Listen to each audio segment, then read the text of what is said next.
I just kind of came to this realization, and it's a bit of a hot take, and I'll take whatever heat that comes my way. But my hot take is lead singers ain't shit.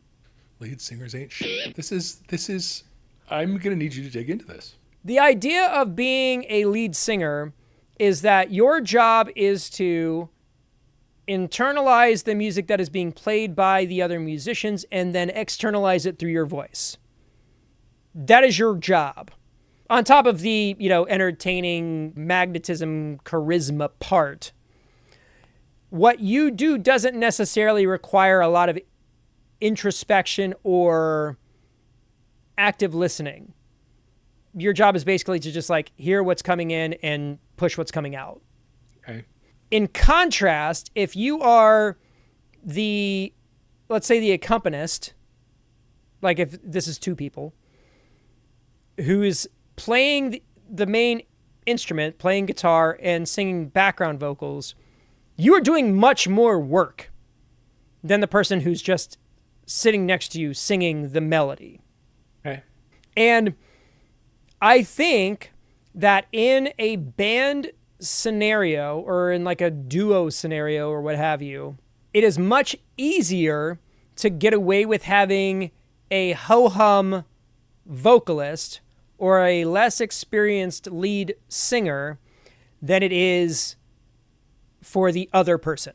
I feel like the thing that is most noticeable in a situation like that is whether or not the person who is playing guitar and doing the background vocals is solid, is the foundation that the singer is kind of floating on or above. One of my best moments playing with Taylor in our acoustic duo, Cold Iron Ray, was at a show where I don't know how it happened. I've never been able to recreate it, but somehow this bar environment turned into a listening room environment, and it was full. The place was full. There was 80 to 100 people who literally had pulled up their chairs and were facing us and were paying attention to what we were doing, which, as those of you who do this know, just never happens. Yeah. And we were still, despite all of that, loose and having fun and engaging. And it was it was really one of the best gigs I've ever had. There was a moment where, as the guitarist, who's the one keeping she's a singer and a fiddle player, right? She's not the one driving the groove.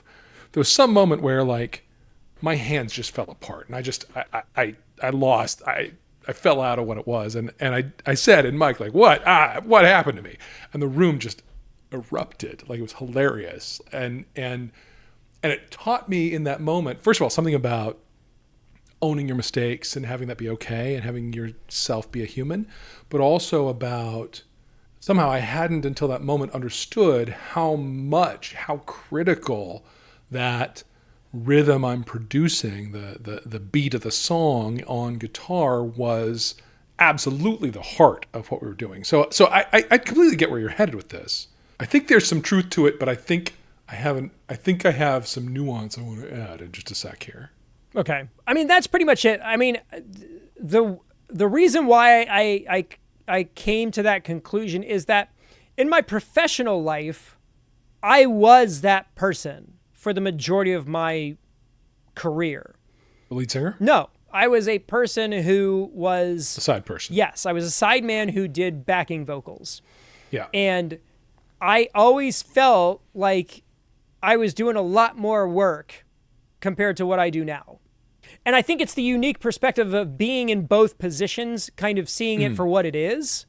But I feel like I don't need to be as active a listener as a lead vocalist as I would have to be as a sideman. Yeah, I think in terms of the technique of what you're delivering, that's probably true. So to me, the sideman, the guitar player BGV guy, is listening with their ears, they're listening with their eyes, they're listening with their hands. It's a much more active participation in the thing that you're making. Whereas if I'm just behind a microphone and I've got nothing else going, I feel like I have the ability or flexibility to kind of dance around what's happening just around me. So I can mess with the melody, and I can mess with the rhythm. I can mess with all of these different things where I don't have that luxury in a different position. It's certainly true that there are people who are just born with magical pipes who can show up on the day and deliver as a vocalist. And that's, nobody's going to just like, oh, I guess I could play a guitar and show up with a guitar and like that. There's some study involved in getting guitar work up to speed. Here's the thing I think I want to challenge, though, is that it's not just vocal performance when you're a lead singer. There's a lot more to it. There's actual front person. There's energy management. I mean, lead singers go on a whole spectrum, Rivers Cuomo to David Lee Roth. That, you want to be on the David Lee Roth side of that, maybe not that far, but that's the point. And I think that takes some work that's worth acknowledging. Now, is it the same work as the kind of woodshedding that goes into being an instrumentalist? Maybe not, but if we're going to take the theory that lead singers ain't shit, I think I'm pushing back on that, because lead singers are the focal point in almost all cases and need to be capable of channeling that energy and turning it into something that works for the crowd and the event and the band. Yeah, I'm not saying that it doesn't require a skill set or is inconsequential. I'm just saying that being a person who has operated in both sides of the coin, I feel like I work much harder in one position than the other.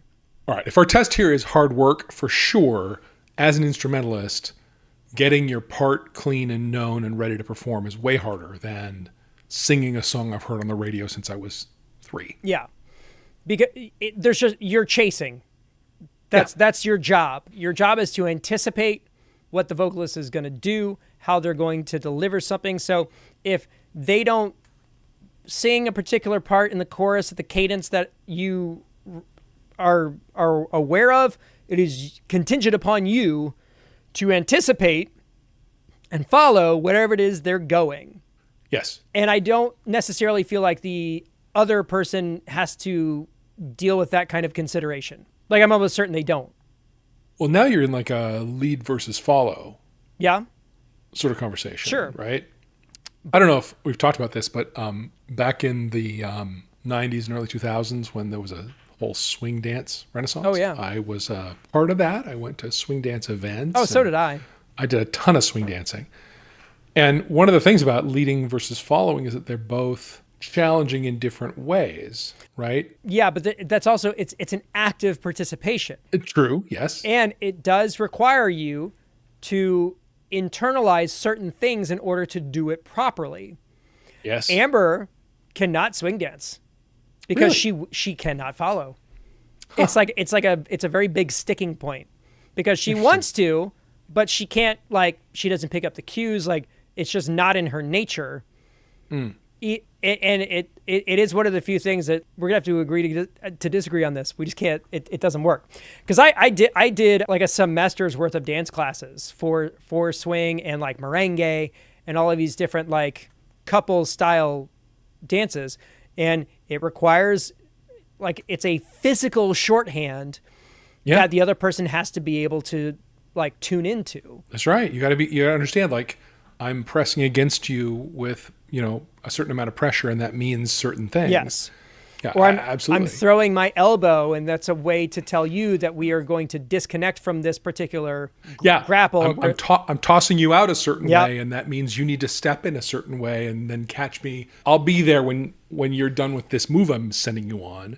And frankly, I think that's a good way to explain the dynamic. It's a great analogy. I'm shocked we never talked about this. I was a Lindy Hopper. I did West Coast swing. I've done a bunch of Balboa and a bunch of other sort of swingish kind of things. But I also did a semester of ballroom dance in college. I think it was called social dance in college. Yeah. Maybe that was what I was called. And foxtrot. And, it was one of those things where I was one of the few guys that actually had done, I had a dance background. And so you'd get to dance with the instructor, and she would be like, You're go fine. with them. You don't dance with her. Yeah, don't worry about that. Right. So you get preferential treatment, and you're just sorry, I'm good at this. And you learn the details of a particular dance, right? You learn your slow, quick, but then you're right that it has all kinds of implications for the social interactions on stage in a band, because there is like that moment when my drummer Charlie and I hear each other doing something and we both sync up on it because we know the lead and follow patterns around there, and we kind of can catch each other, and it's magic. It's magic, and the audience doesn't notice or care, but we do. And so your assertion here is that the work of following, which is essentially what a side person, a non-lead singer person does, is harder work, more work than just kind of throwing lead out there and letting the band follow you. Yes. That's my assertion. Might be true in bands. I'm not sure it's true in social dance, but it might be true in bands. Yeah, I mean, that dynamic doesn't, translate in every other scenario, but it was just one of those things where tonight my job was to, let other people sing while I kind of like made sure that the plane got landed at the end. Right. And so my job was to just be a facilitator and not the center of attention in that moment. So, coming in with the right BGVs. And I think like I still prefer singing harmonies. Me too. I've been in that position for so long that it's just kind of like the default mode that I go to. Because I feel like the harmonies and that kind of stuff just adds the color to the performance. And because you can have a singer that, nails whatever song, but the thing that makes it feel like you remember it is the vocal stacks. And that's where, that separates the men from the boys, if we're using that terminology. But that, as far as like the difference between good bands and great bands, that's where it is. Yeah. And for me as a kid, like I was always singing along in the harmony line. I was never singing the main vocal. I was picking up the, for me it was Pink Floyd, so I was always singing the Richard Wright line, the fourth above. Yeah, it's more fun to be like, when I was a child, I caught a fleeting glimpse. It's way more fun to do that than 100%. Than the David Gilmour line.